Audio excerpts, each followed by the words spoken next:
I'd like to invite Anthony Littlechild to come and talk to us now. Anthony is Dorset Council's Sustainability Manager.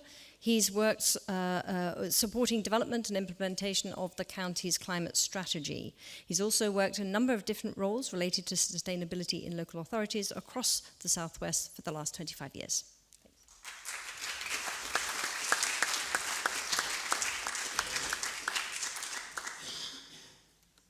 Thank you. Thank you, everyone. Very nice to be invited to come and talk today.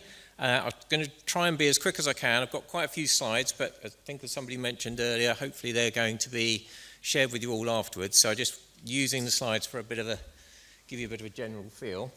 I want to cover three things. I want to talk about a bit more sort of lower level data in terms of what it looks like for the county. I want to talk a little bit about what the council does, and then a bit about some of the challenges we have to think about in terms of taking this all forward. So this is from the latest government data which came out this year, but it's 2 years out of date, but just shows the breakdown of our carbon emissions in Dorset. As you can see, it's roughly a sort of third between agriculture, transport and sort of buildings, largely speaking. All the topics we've talked about today. It's fairly typical for a sort of rural county, and obviously the agriculture impact will be less in others. If you compare that to other counties in the area, you can see we're equivalent to Cornwall, a bit less than Somerset and Devon, but a lot higher than BCP, which accounts for that agricultural element. In line with the national statistics we've just seen, you can see that the overall trend in emissions reduction has been good. This is just the data from 2005 to 2021. So you can see we've been on a downhill slope apart from the sort of COVID glitch or blip, if you like, in 2020. And we're still proceeding to decrease. And that trend is sort of seen again across all the other councils. Similar to the national data, we're all on that sort of downward trajectory. In terms of where those reductions have come from, it's been largely in terms of commercial side of things, industrial and waste management are the areas where we've seen the biggest reductions. Areas that are, say, fairly static have been agriculture and transport. Just to look a little bit more deeply into a couple of key areas related to that. So if we want to look at renewable energy deployment across the county, this is slightly out-of-date data, but it's 2021. Shows that overall we probably produce, or we have enough capacity in Dorset for about 20% of our electricity needs. Most of that comes from solar installation, which is where we've seen most of the installations over the last 3 years. So we've got quite a lot of solar. We've actually got, I think, now nearly twice that much in the county, but very little of other technologies. In terms of heating and our buildings, we're sort of similar to the national picture. Obviously, most of our emissions come from the use of fossil fuels for heating. We've got a fairly low sort of deployment of renewables options in buildings, about 1-2% or so. And if you look at heat pump installations, you can see that there's a sort of upward trend, and we're starting to see more heat pumps being installed, but still a very low value. In terms of vehicles, we talked about vehicles. Obviously, electric vehicles aren't the panacea of how to solve our transport crisis, but just gives you an idea of sort of how we're getting on. You can see that there's been a definite uplift since sort of 2019, 2020 in terms of electric vehicle on the road, or EVs on the road. But you can still see that new licensed cars still electric, a small proportion, but a growing proportion. If you look at the infrastructure, somebody mentioned earlier we need to do much more on infrastructure to support EVs in Dorset. That has been increasing, and we now have quite a few fast chargers and rapid chargers in Dorset. And that is sort of growing. So that gives you just a sort of broad context of the Dorset sort of side of things. In terms of the council, we declared a climate emergency, I think, at the first ever meeting of Dorset Council, after all the districts and county came together, and produced a climate strategy in about 2021, which we've just refreshed to take account of changing sort of national policy and various frameworks. So this gives you a pictorial sort of representation of our strategy. It looks at 3 key areas, which is around climate and carbon reduction, around nature recovery and biodiversity, and around climate adaptation and resilience. It covers in the centre the sort of main areas that we've all talked about today: transport, heat, energy, renewable energy, waste, circular economy, etc. But it sets in that strategy a number of key sort of targets. One is for the council itself to become carbon neutral by 2040. Another is for the council to support the county to be carbon neutral by 2050, and for us to sort of start to develop a nature positive county by 2030 with at least 30% of land in positive use by 2030. In order to implement that programme, we've sort of split our work into 2 areas. One we've called an operational programme, which is about how do we as a council reduce our own emissions, how do we get our own house in order, and the other is about how do we as a council facilitate or support that wider work across the whole of the county. So I think someone mentioned earlier on, the footprint of the council is probably only about 1 or maybe 2% of the county as a whole, but obviously through the policy structure and the policy development and the work that we do in terms of engagement with communities and organisations, typically local authorities can have a 30 or plus % influence on that footprint, influence about 30 odd %.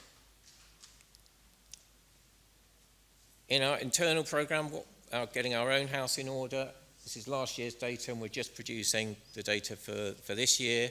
There's an annual report that's produced which is online that you can all see sort of what's happening.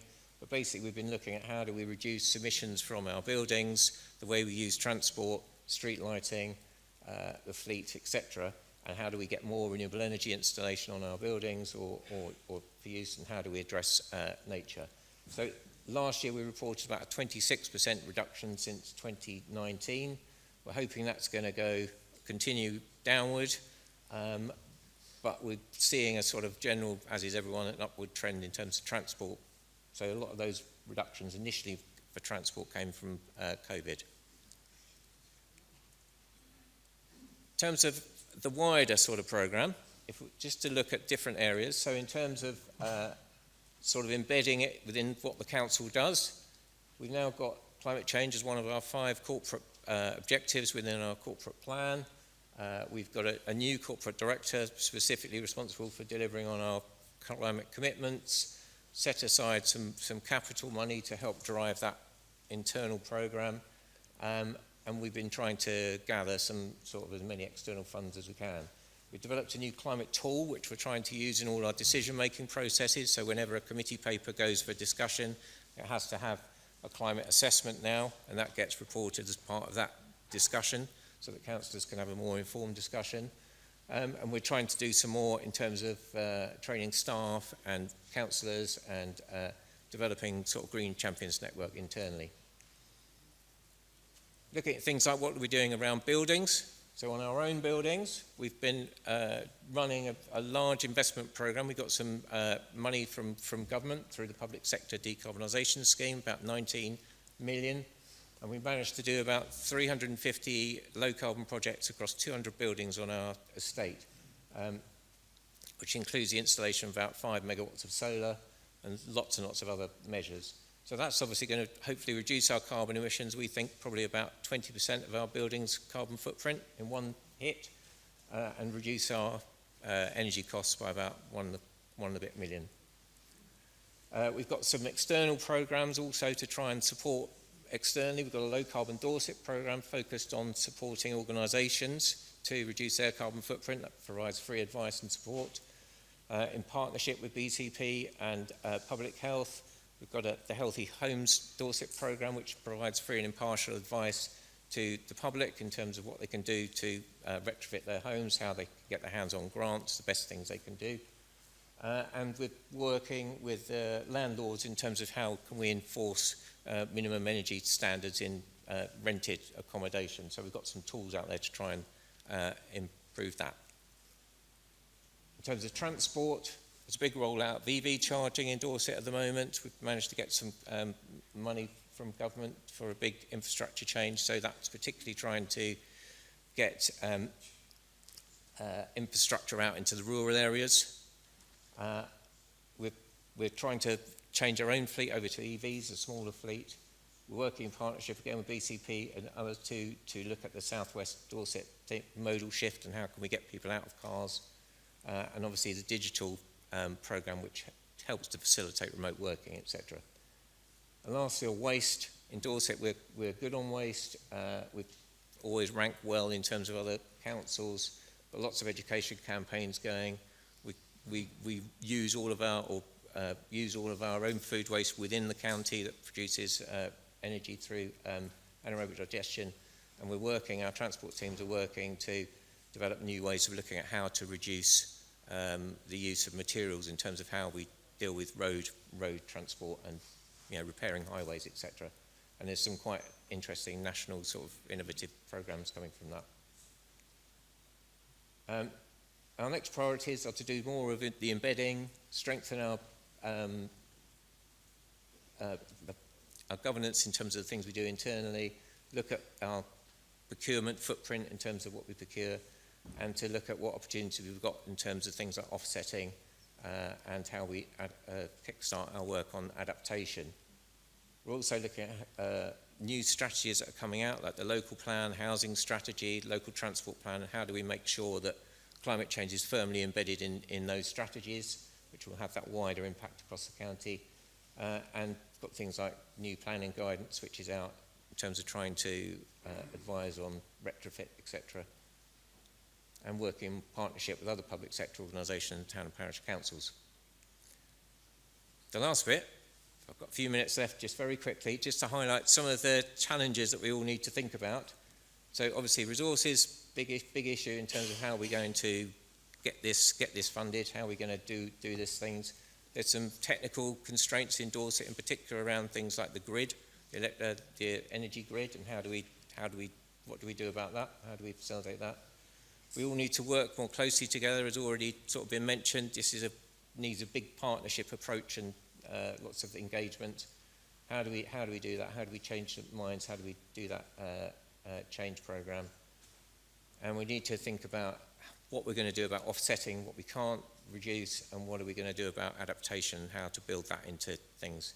I just wanted to end, if I've got a couple of seconds, on some public opinion stuff. So this was, obviously public opinion often comes up as a bit of a barrier for doing things, but this is taken from the government's net zero department, and it's like an attitude tracker that's I think produced every year, but it goes to show that there's now really strong support for things like renewable energy technology implementation in the county, and even local studies that have been done. There's been an Oxford Brookes study done just on Dorset and some previous wind farm sites in Dorset as an example, and that also has shown really strong, a real change from sort of 2009, 2010 to a strong support for larger scale renewables in Dorset. Citizen Advice Bureau also have done a sort of study looking at people's attitudes to retrofit and where are people in terms of having done stuff or not done stuff. It's quite interesting that cavity wall seems to be quite positive, floor insulation, solid wall insulation, a bit less so, but heat pump still seems a very long way to go, and about 59% of people sort of saying they don't have a heat pump and they don't really intend to get a heat pump. So a lot of change required. Just lastly, I think I was asked by Giles to plug the pledge, as it were. So just selfishly, some ideas for pledging. You can obviously support and engage with the two key programs we've got in terms of supporting energy efficiency and retrofit in organisations and homes. You can help to push that and make people aware of it. Engage with the consultations that are going on some of the key strategies, and there's currently a call out for ideas for sites for renewables and habitat mitigation. lastly, obviously we're going to hear a lot today about things that you can do, and one of the key things you can all do and pledge to is to share and support and participate in a lot of the community schemes and the community initiatives and the community organisations that we're all going to hear about today. That was me. Thank you.